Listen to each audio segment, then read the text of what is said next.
பொலிவுடன் மாலை நியூஸ்.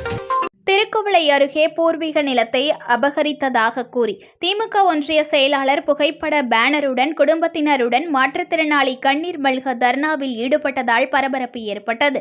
நாகப்பட்டினம் மாவட்டம் திருக்குவளை அடுத்த நத்தப்பள்ளம் ஊராட்சி செம்பிய வேலூர் வேளார் தெருவைச் சேர்ந்த வீரமணி கண் பார்வை குறைவான மாற்றுத்திறனாளி ஆவார்.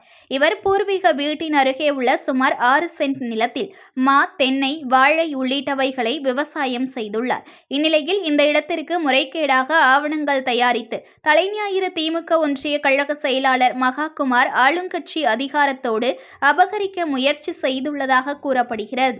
இந்நிலையில் குடும்பத்தினரை அடியார்களுடன் தாக்கி படுகாயம் அடைந்தவர்கள் மருத்துவமனையில் சிகிச்சை பெற்று வந்த நிலையில் தற்போது அந்த இடத்தை வேலி வைத்து ஆக்கிரமித்துள்ளதாக கூறப்படுகிறது. இந்நிலையில் பாதிக்கப்பட்ட மாற்றுத்திறனாளி குடும்பத்தினர் திமுக ஒன்றிய செயலாளர் மகாகுமார் புகைப்பட பேனருடன் மாவட்ட ஆட்சியர் அலுவலக வாசலில் உண்ணாவிரத போராட்டத்தில் ஈடுபட்ட அவர்களை காவல்துறையினர் அப்புறப்படுத்தி மனு அளிக்க அழைத்து சென்றனர். மனுவை பெற்ற மாவட்ட வருவாய் அலுவலர் பேபி உரிய நடவடிக்கை எடுக்கப்படும் என வாக்குறுதி அளித்ததன்படி அவர்கள் கலைந்து சென்றனர். இச்சம்பவம் மாவட்ட ஆட்சியர் அலுவலகத்தில் பரபரப்பை ஏற்படுத்தியது. புத்தம் புது பொலிவுடன் மாலை நியூஸ்.